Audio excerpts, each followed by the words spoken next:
my manager, my son, and all the people that I needed to support me to be here. The chandelier lights of Las Vegas still shimmer with her memory. For years, they illuminated not just a stage, but an empire built on a voice that could make angels weep. Not romantically involved with him, but I was with my mom. Céline Dion, the woman who sang about her heart going on, has amassed a fortune estimated at over $800 million throughout her illustrious career. Yet when her children speak of this wealth, their eyes fill not with dollar signs, but with tears. Tears that reflect the price paid for such spectacular success.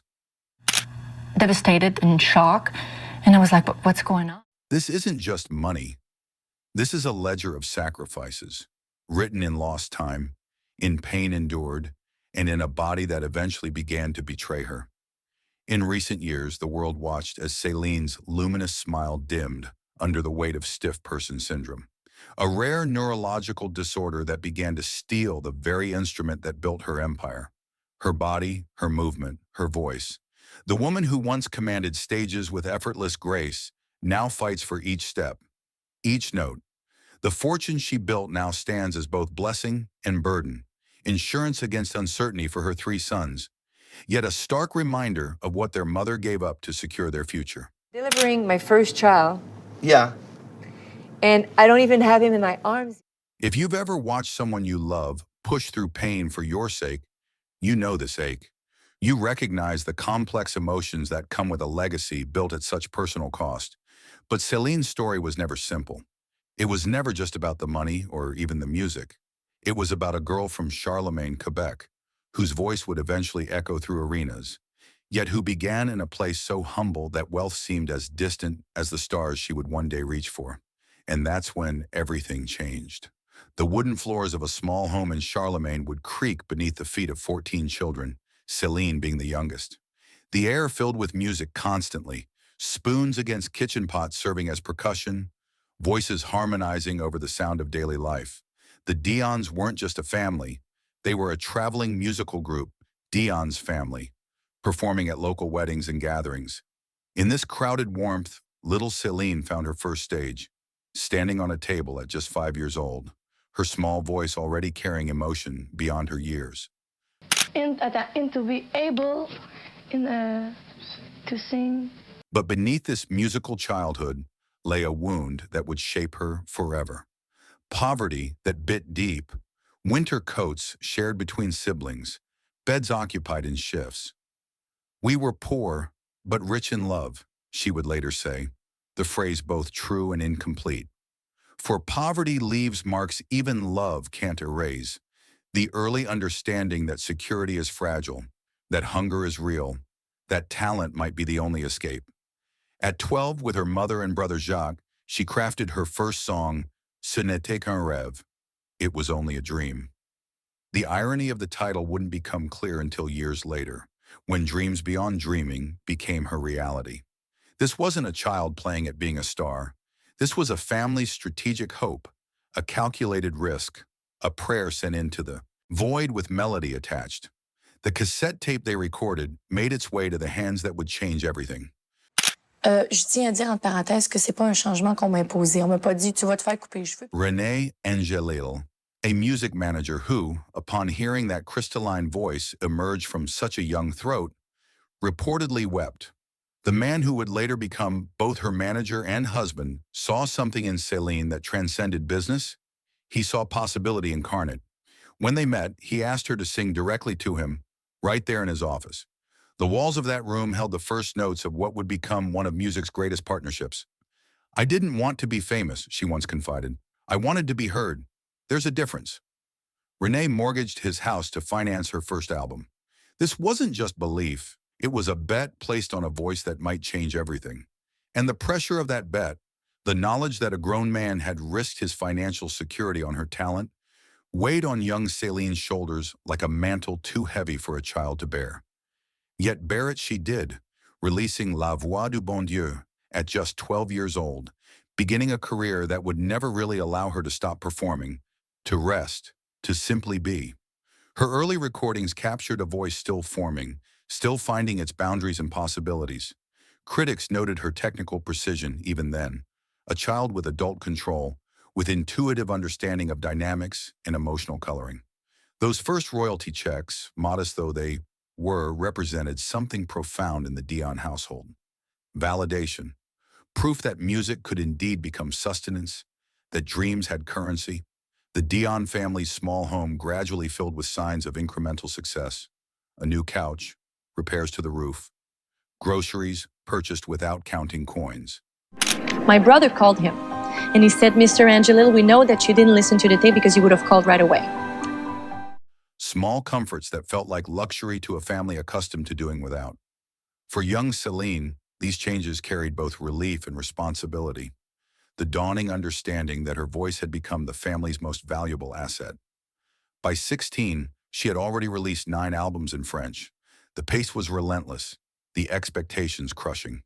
Her adolescence unfolded not in school hallways or at teenage parties, but in recording studios and on provincial stages. When other girls her age were experiencing first crushes, Céline was mastering breath control. While they studied for exams, she studied contracts. The normal markers of youth passed largely unnoticed as her career consumed every hour, every ounce of energy. Still, something was missing. The English-speaking market remained unconquered, a fortress of commercial potential that her French repertoire couldn't penetrate. Céline knew that to truly succeed, to secure her family's future permanently, she would need to cross that linguistic bridge. The transformation required was surgical in its precision. Her English was heavily accented, her image too provincial for international tastes. So she disappeared from public view for months. Laughing is probably one of the worst things to do the night before a concert because it irritates. A calculated risk at the height of her French-Canadian popularity. She emerged with improved English, a new look, in Unison, her first English album, which broke through in 1990. The song Where Does My Heart Beat Now climbed to number 4 on the U.S. charts, the first foothold in what would become a conquest. This period of reinvention wasn't just professional, it was deeply personal. Hours with language coaches, voice straining around unfamiliar phonetics. Wardrobe fittings that replaced comfortable familiarity with strategic glamour. Diet regimens, exercise routines. Media training. The machinery of stardom required not just talent, but transformation, a willingness to be molded into marketable form. But here's where it gets complicated. This success came with a sacrifice of identity, of mother tongue, of cultural specificity. Céline had to become someone else to become more completely herself. She had to shed parts of her heritage to honor the responsibility she felt to that same heritage, to elevate her family, to repay their sacrifices, to vindicate their belief. That is how I know you go. The early 90s marked her entry into global consciousness, but also introduced the first whispers of criticism that would follow her career. That her music was commercial rather than artistic, that her performances prioritized technical perfection over emotional authenticity. These criticisms stung a woman who had sacrificed normalcy at the altar of her craft, who had given everything to music since childhood. The public didn't see the hours of practice, the vocal exercises, the meticulous care of her instrument. They saw only the polished result and deemed it too perfect to be genuine. In 1992, Disney came calling. I've been told that my dad said to one of my sisters, for example, okay, Ghislaine, you're going to... Beauty and the Beast, the duet with Peabo Bryson, earned her first Grammy Award and introduced her to audiences who might never have sought out her music otherwise. The soundtrack to suburban childhoods now carried her voice, the shopping malls and minivans of Middle America filled with those unmistakable notes. Commercial success exploded, along with the pressures that accompanied it. Now, if you're wondering when her path crossed with true commercial dominance, it was The Color of My Love in 1993 that marked the shift. The album not only topped charts, but revealed to the world her relationship with Rene, a man 26 years her senior, who had guided her career since childhood. The announcement was met with raised eyebrows, speculation, concern. But Céline, ever defiant in matters of the heart, married him in 1994 in a ceremony that resembled royal pageantry at Montreal's Notre Dame Basilica. The wedding images traveled globally, her elaborate headpiece, the emotional tears from both bride and groom. The sense that this was not just a marriage but a coronation of sorts. 200,000 fans lined the streets outside, a testament to her status as Quebec's most beloved export. We're very lucky because my both parents were wonderful. They were musicians as well, but my mom was an amazing cook.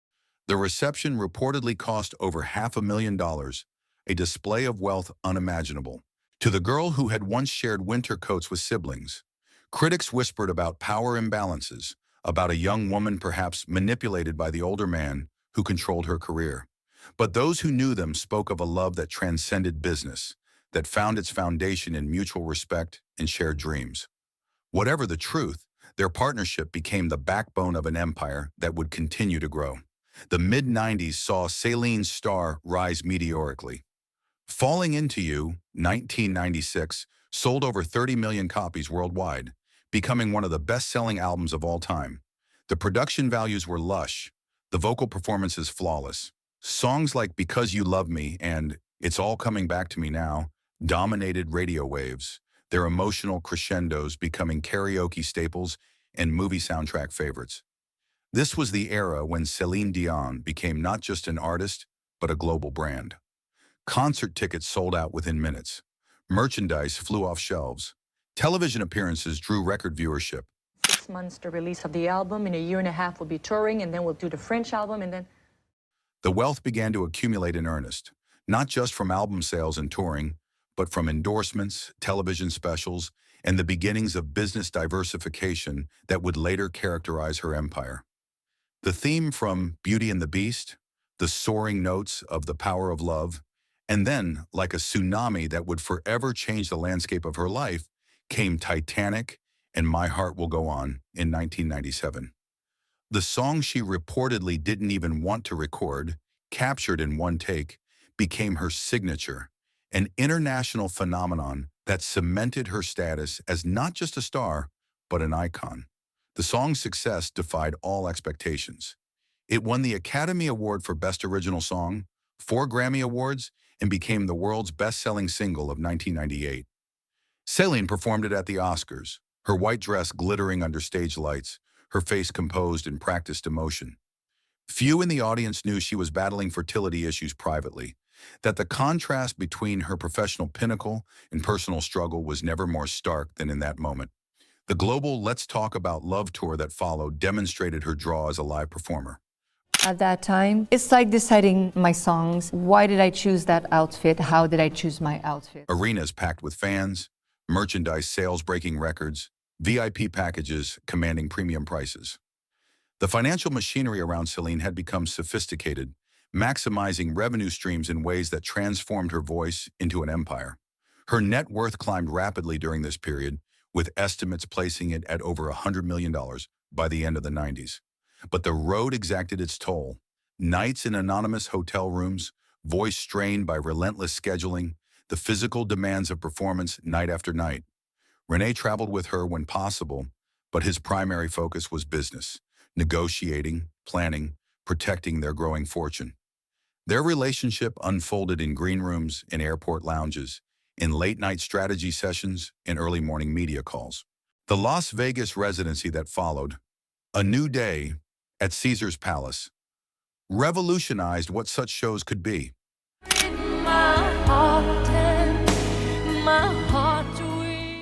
Built around her, for her, a coliseum that would become her kingdom, with a $100 million contract that set records. 5 nights a week, 600 shows over 5 years. The physical toll was immense, yet invisible to audiences who saw only grace, only perfection. Behind the curtain, physical therapy, voice rest, a monastic existence centered around preserving the instrument of her livelihood. The Colosseum at Caesar's Palace became synonymous with her name, built specifically for her performances at a cost of $95 million. The 4,100-seat venue was a gamble by casino executives who believed Céline could single-handedly transform Las Vegas entertainment. The gamble paid off spectacularly. Her first residency grossed over $400 million, proving that Vegas wasn't just for aging performers, but could be the home of artists at their commercial peak. The financial structure of this arrangement was unprecedented. Rather than the traditional concert model of artists receiving a percentage of ticket sales, Céline received a guaranteed nightly fee, plus percentages of merchandise, food and beverage sales, and even a cut of increased gambling revenue attributed to her presence. Before we started, and that's a true story, before the project started, This innovative deal restructured how top-tier artists approach Vegas, creating a template that superstars from Elton John to Lady Gaga would later follow. Each performance was a masterclass in precision.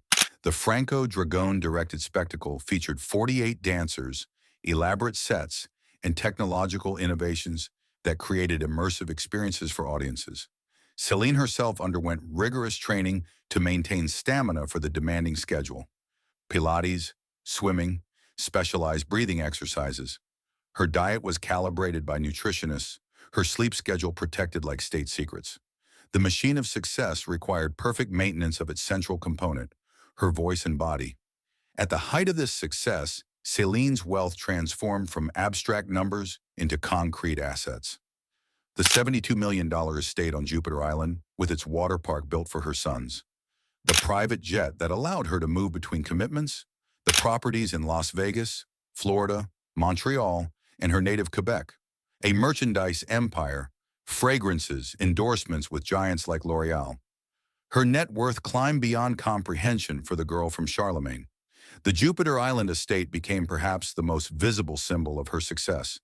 13,500 square feet of oceanfront luxury, complete with its own water park featuring 2 swimming pools, water slides, and a lazy river. The currents carry you around Celine's private water world. This wasn't just opulence. It was a mother creating for her children the childhood pleasures she never experienced, ensuring they would never know the lack she had known. The property included a separate house for staff, tennis courts, a simulated golf range, and a private beach. When architectural magazines photographed the estate, they captured not just wealth, but a monument to security attained through relentless work. Her real estate portfolio expanded strategically. The Las Vegas property placed her close to her residency, eliminating commute time and maximizing rest hours. The Quebec chalet maintained connections to her roots. The Florida compound offered privacy and space for family life away from public scrutiny. Each property represented not just investment, but infrastructure supporting the continuation of her career and the protection of her private life. Business diversification extended beyond property. Céline Dion Parfum, launched in collaboration with Coty in 2003, has generated over $850 million in sales across more than 15 different fragrances. Her involvement went beyond licensing her name. She participated in development sessions, testing scents personally, approving packaging designs. thank you so much for asking. How about everybody here? How you doing, guys? This hands-on approach characterized all her business ventures, reflecting a woman unwilling to surrender control, even as her empire expanded beyond what one person could reasonably oversee. Restaurant investments, clothing lines, management companies. The Céline Dion business ecosystem grew to employ hundreds directly and influence the livelihoods of thousands more. Tour crews, venue staff, manufacturing workers producing merchandise, marketing teams, legal departments, security personnel, an army of professionals whose financial stability depended on her continued success, her continued ability to perform. But wealth comes with weight, staff to manage, businesses to oversee, decisions that affect livelihoods beyond her own, the responsibility of being Céline Dion Inc., rather than simply Céline. Each property wasn't just a home, but a statement of security, insurance against the poverty she once knew, protection for her children against ever feeling the bite of need. The weight extended to family as well. As her star rose, she brought family members into her business operations, siblings managing aspects of her career, nephews and nieces receiving educational opportunities she never had. The responsibility of being not just a successful artist, but the economic engine of an extended family created pressures invisible to the public, but keenly felt by Céline herself. Is that all right? Each business decision carried implications not just for her immediate family, but for dozens of relatives whose financial well-being had become entwined with her success. The private cost of such success revealed itself in quieter moments. The years of fertility treatments as she and Rene struggled to build their family. The rounds of IVF, the disappointments, the determination. Then the joy of Rene Charles in 2001, followed by twins Nelson and Eddie in 2010. Children born into wealth unimaginable to their mother at their age, yet also born into a life where their mother belonged partly to the world. Motherhood transformed her in ways success never had. Those close to her speak of a softening, a reprioritization. The woman who had built her life around performance now built performances around her children's schedules when possible. The Las Vegas residency, for all its demands, offered something touring never could: stability, a home base, the ability to tuck her son into bed at least some nights, to establish routines in the midst of an extraordinary life. Hotel rooms became home more often than home itself. Birthdays celebrated between shows, homework supervised via FaceTime, the constant push-pull between professional obligations and maternal desire. The hardest part, she once admitted during a rare vulnerable interview, is missing first steps, first words. Those moments don't come back. At least between 20 and 30 years, and that has helped me. The machine of celebrity required constant feeding, public appearances, magazine covers, television specials. Each opportunity carefully evaluated by Rene and their team. Will this enhance the brand? Will this translate to ticket sales? Will this justify time away from family? The calculus of fame is cold, reducing personal costs to line items on balance sheets. Rene Charles grew up in this strange intersection of extraordinary privilege and unusual constraint. Private jets and palatial homes, yes, but also security guards, limited peer interactions, a childhood viewed through the lens of his mother's fame. He attended private schools, enjoyed luxuries beyond normal comprehension, yet also shouldered the psychological weight of being Céline Dion's son rather than simply himself. The twins, arriving later, entered a family already shaped by these dynamics. Wealth as both blessing and complication. Then came the blow that would reshape everything: Rene's cancer diagnosis. First in 1999, fought and beaten. Then again in 2013, more aggressive, more frightening. Céline became not just a performer, but a caretaker, scheduling treatments around commitments. As a couple, the two were loved in their native Quebec. The baptism of their son, Rene Charles. Learning medical terminology as diligently as she once learned English lyrics. The private jets that once transported her to concerts now flew to specialized treatment centers. The wealth that had purchased luxury now purchased time, experimental treatments, round-the-clock care, the best medical minds money could access. In these moments, the fortune she had amassed revealed its true purpose. Not as status symbol, but as resource, as weapon in the fight for what truly mattered. In 2014, she canceled all performances, putting career on hold to focus on family. The woman who had never stopped working since childhood stepped away from the spotlight to sit beside hospital beds, to be present for the fight that mattered most. The decision cost millions in revenue, yet she never hesitated. Some values transcend balance sheets. The press releases announcing her hiatus were carefully worded, protecting Rene's privacy while acknowledging the severity of the situation. Behind closed doors, their life had transformed entirely. Their bedroom converted to accommodate medical equipment. Staff repurposed as caregivers. The household revolving not around performance schedules but treatment protocols, medication timings, doctor's visits. Rene passed away in January 2016, leaving Céline to navigate both grief and sole responsibility for their empire. Just 2 days later, she lost her brother Daniel to the same disease. The woman who sang about the heart going on had to prove the truth of those lyrics in the most painful way possible. After the passing of Rene, this is actually my first album. The funeral at Notre Dame Basilica echoed their wedding in scale and public attention, but with grief replacing joy. Rene Charles, then just 15, delivered a eulogy that moved mourners to tears. The twins, too young to fully comprehend, stood beside their mother as cameras captured their confusion, their instinctive clinging to her hands. In that moment, the wealth surrounding them seemed hollow, the empire built on talent and tenacity rendered meaningless against the finality of loss. The financial implications were immense. Rene had been not just husband, but business manager, strategist, protector. His absence left Céline solely responsible for an enterprise spanning continents, involving hundreds of employees, generating millions annually. The practical aspects of wealth, investment decisions, tax strategies, contract negotiations, now required her direct attention during the rawness of early grief. She returned to the stage because that's what she knew, what she had always done.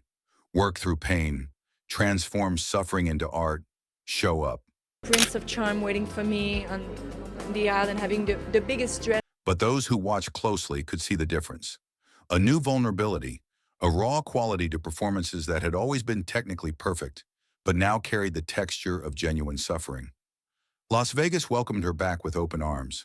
The residency continued, audiences perhaps more appreciative than ever of the courage it took to stand before them. Revenue streams resumed, the business machine humming back to life. But behind the scenes, Céline was rebuilding not just a performance career, but an entire life structure.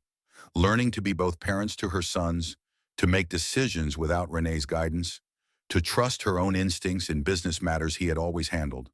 Through it all, her three sons became her anchors. Rene Charles, now pursuing his own musical interests.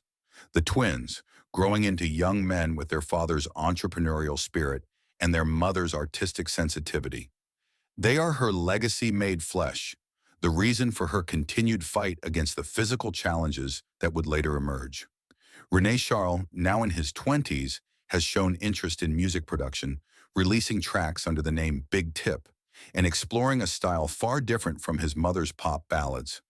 The twins have been kept largely sheltered from public scrutiny, appearing occasionally in carefully managed social media posts that offer glimpses into their extraordinary yet surprisingly normal adolescence. Video games, sports, family dinners. Their mothers, fortune ensures they will never know financial worry. Yet Céline has spoken often about instilling work ethic, about teaching value beyond price tags. In 2022, the announcement came, stiff person syndrome, a rare neurological disorder causing muscle stiffness and painful spasms. For a woman whose career depended on movement, on breath control, on physical precision, the diagnosis was particularly cruel. Tours were canceled, the Las Vegas residency postponed, then ended. The voice that had filled arenas was temporarily silenced. The press conference revealing her condition showed a Céline visibly different from the polished performer of previous years. Her movements more careful, her speech occasionally halting as she fought to control spasms. The vulnerability she displayed was not performance but reality. A woman facing the public not from a position of strength, but of profound challenge. The wealth that had insulated her from so many of life's difficulties could not shield her from this betrayal by her own body. The fortune she had built now serves a purpose she never anticipated, funding cutting-edge treatments, securing the best medical care, providing for a future that looks different than the one she had planned. This is the weight of wealth, the responsibility to use it wisely in crisis, to leverage privilege for survival. Her medical team spans continents, neurologists in the United States, specialists in Switzerland, researchers in France. The experimental treatments, the physical therapy regimens, the home modifications to accommodate changing mobility, these expenses would bankrupt ordinary families but represent merely a redirection of resources within Céline's financial empire. Private nurses, specialized equipment, home adaptations, the infrastructure of care made possible only through extraordinary means. What happens when the voice that built an empire begins to falter? What becomes of legacy when the story takes an unexpected turn? These are questions Céline now faces with characteristic determination and grace. The documentary I Am Céline Dion, released in 2023, offered unprecedented access to this chapter of her life. Cameras captured physical therapy sessions, emotional moments with her sons, the reality of living with a progressive condition. Critics praised her courage in showing vulnerability, in revealing the contrast between public perception and private struggle. The film grossed over $30 million worldwide, adding to her fortune even as it documented its potential limitations. Her estate planning has reportedly been meticulous, with trusts established for her children that balance privilege with purpose. She has spoken of raising them to understand the value of work, of contribution, despite their inheritance. Money doesn't make you happy, she told him, but it solves problems that would make you very unhappy. A lesson learned from someone who has known both poverty and extraordinary wealth. Financial advisors estimate her sons will inherit hundreds of millions each, yet the structures around this wealth are sophisticated. Incentive trusts that reward education and entrepreneurship, charitable foundations that will require their involvement, business interests that will demand their attention rather than merely their signatures on checks. This isn't just passing down money, it's passing down responsibility, a continuation of the weight she has carried. Her catalog of music, the recordings, publishing rights, performance royalties, represents perhaps her most valuable asset, estimated worth over $150 million, generating annual income regardless of her ability to perform. In an era when music catalogs command premium prices from investors, hers stands among the most valuable by a solo female artist. These assets require no physical exertion from her, yet continue generating wealth that will support generations. Her charitable foundation continues its work, focused primarily on children's causes. The Céline Dion Foundation distributes millions annually, a portion of her fortune dedicated to ensuring other children have opportunities she didn't. This too is legacy, the choice to lift others with resources earned through talent and tenacity. The foundation's work extends beyond check writing to structural engagement, building hospitals in Haiti, funding music education in underserved communities, supporting children with life-threatening illnesses. Each initiative reflects aspects of Céline's own journey: the importance of early artistic opportunity, the value of medical intervention, the belief in potential regardless of circumstance.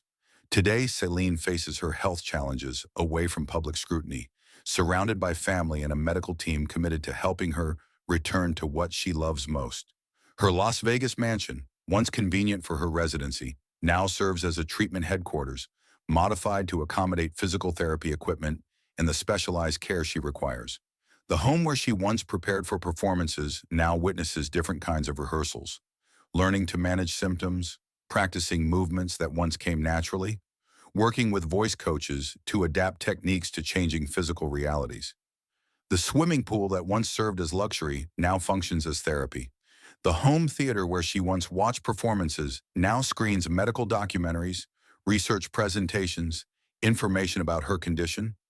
In rare public appearances, the changes are visible: a slight hesitation in movement, a careful approach to stairs or uneven surfaces.